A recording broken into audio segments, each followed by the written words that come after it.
천국의 사다리. 이 영화는 에드리언 린이 감독하고 팀 로빈스 제이콥과 엘리자베스 페냐제시가 열연한 것으로 오프닝은 1971년 베트남전이 끝나기 바로 직전을 무대로 하고 있다. 헬기의 엔진음이 들리는 베트남의 한 전적지. 두 대의 헬기가 보급품을 적재하고 한 전투부대를 찾아간다. 그곳 병사들은 지리멸렬한 전쟁에 지쳐 축 늘어져 있다가 지원병과 보급품이 당도하자 전우들끼리 농담을 주고받으며 활기를 찾는다. 인텔리 병사 제이콥은 아침부터 속이 안 좋아 근처 숲에서 여러 차례 설사를 한다.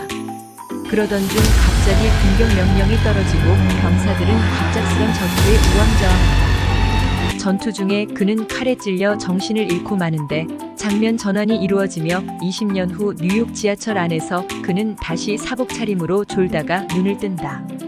우리가 주목해야 할 것은 이 영화의 실제 무대가 전쟁 중인 베트남이 아니고 90년대의 뉴욕이라 것이다. 이곳을 영화의 서사적 현실 속에 설정해놓고 주인공이 마치 과거를 회상하는 것처럼 전쟁의 기억들을 교차 필름으로 잠깐씩 삽입하는 형식을 취하고 있는데, 이러한 수법은 주제를 이해하는 데나 이야기의 줄거리를 이해하는 데 있어서 결정적인 방향키 역할을 해준다.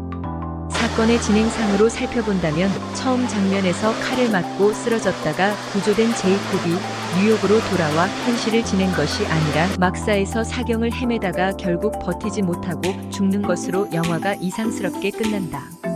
관객들은 여기서 감독의 의도를 어느 정도 이해만 영화를 감상하는 데 도움이 될 것 같다. 앞서 말한 처음과 마지막 장면이 연결되는 수법은 액자 소설에서 흔히 볼 수 있는 것인데, 심각히 중상을 입고 죽게 될 인물이 죽어가면서 겪은 환상의 세계로 관객을 인도했다는 뜻으로 쳐도 스토리는 좀 어정쩡하다. 그러나 이 영화의 의도를 두고 만약 그때 제이콥이 살아났더라면 이라는 가설 아래 엮어진 것이라고 생각하면 확연히 달라진다. 하나의 가정 아래 벌어질 수 있는 이야기로 감독이 만들어 본 것이다. 미 국방성은 부인하고 있지만 베트남 전쟁 당시 환각제 비지가 군인들에게 사용됐다고 하는 가설 아래 가지고 이 영화의 뼈대가 만들어졌다.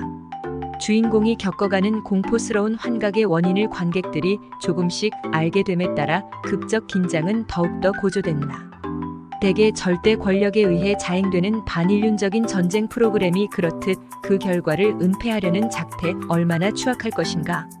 관객은 차츰 여기에 발을 들여놓으며 줄거리에 강한 흥미를 느낄 것이다.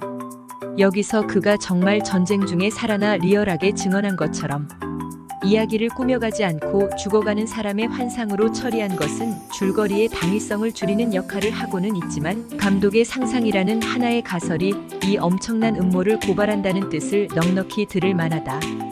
영화는 제목 속에 굉장히 많은 주제적 장치를 삽입하고 있다. 제이콥의 사다리는 어떤 의미를 가지는 걸까?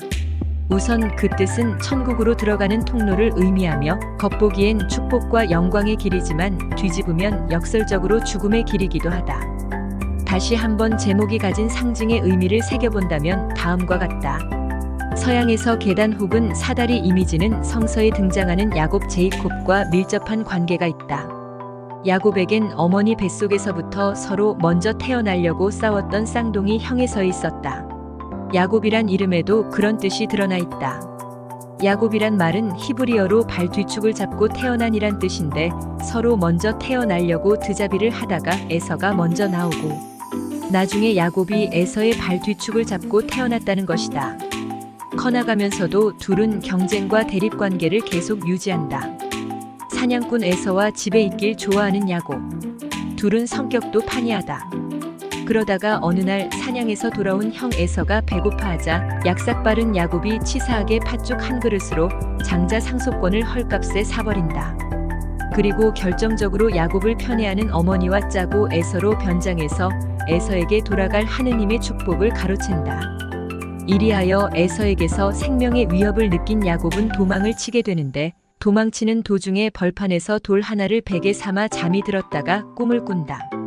꿈에서 그가 보니 땅에 층계가 있고 그 꼭대기가 하늘에 닿아 있고 하나님의 천사들이 그 층계를 오르락 내리락 하고 있었다. 주님께서 그 층계 위에 서서 말씀하셨다. 나는 주 너의 할아버지 아브라함을 보살펴준 하나님이요 너의 아버지 이삭을 보살펴준 하나님이다. 내가 지금 누워있는 이 땅을 내가 너와 너의 자손에게 주겠다. 너의 자손이 땅의 티끌처럼 많아질 것이며 동서남북 사방으로 퍼질 것이다. 이 땅 위의 모든 백성이 너와 너의 자손 덕에 복을 받게 될 것이다. 내가 너와 함께 있어서 내가 어디로 가든지 너를 지켜주며 내가 너를 다시 이 땅으로 데려오겠다. 내가 너에게 약속한 것을 다 이루기까지 내가 너를 떠나지 않겠다. 야곱은 잠에서 깨어서 혼자 생각하였다. 주님께서 분명히 이곳에 계시는데도 내가 미처 그것을 몰랐구나. 그는 두려워하면서 중얼거렸다. 이 얼마나 두려운 곳인가. 이곳은 다름 아닌 하나님의 집이다. 여기가 바로 하늘로 들어가는 문이다.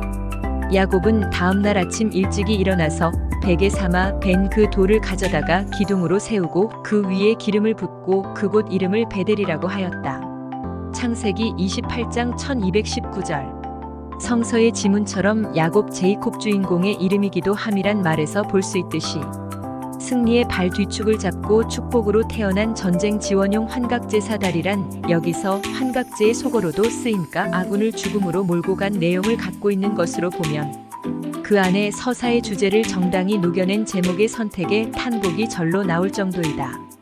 이 영화는 괴기스런 분위기 속에서 주인물이 처한 상황이 현실인지 환상인지 구별할 수 없는 상태로 지속된다. 먼저 오프닝으로 제시된 전쟁 상황은 과거의 형태로 화면 밑에 숨어 있고 지하철에서 나온 그가 버겐가에서 내려 밖으로 나가려고 하지만 출구가 모두 잠겨 있다. 잠시 지하의 텅 빈 공간에서 헤매다가 옆 레일을 스치고 지나가는 전철을 피하면서 그는 공포에 빠진다.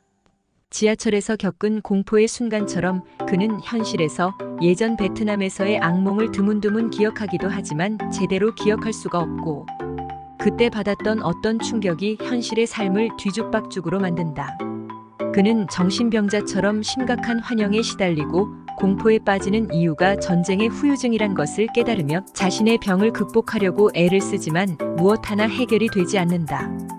사고로 인한 아들과 전우들의 잇따른 죽음, 불쑥 튀어나오는 괴물들 재현되는 공포의 이미지들이 제이콥을 끔찍한 강박관념에 시달리게 한다. 뿐만 아니라 현실적으로도 제이콥의 주변을 맴돌면서 그를 위해하려는 세력이 있다. 여기서 물론 현실을 암울하게 하기 위한 장치로서 우체국 직원으로 있으면서 함께 동거하는 애인 제시와 섹스하는 장면도 있고 행복하게 아들을 만나거나 전처를 만나는 부분도 있다. 하지만 이것은 행불행의 대조를 만드는 부분일 뿐이다. 제시는 아픈 그를 돕지만 무력하고 막막하기만 하다.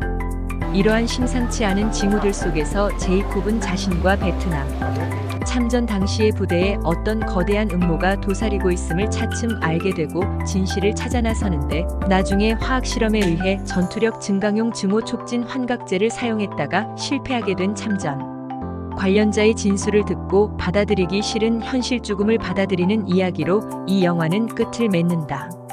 이 영화는 웨비우스의 띠처럼 현실 뉴욕 밖의 일과 과거 베트남안이 서로 맞물려 있다.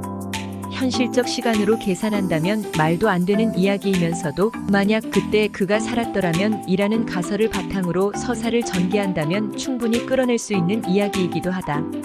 그래서 감독은 시간적 순서에 얽매이지 않고 마치 타임머신을 타고 있거나 순간을 영혼으로 이끌고 가는 영매자처럼 반인륜적인 범죄를 저질렀던 참혹한 전쟁의 진실을 보여주기 위해 한 사람의 죽음 위에 다른 차원에서나 가능할 것 같은 사건을 포개놓았는지 모르겠다. 연용음 소설가입니다.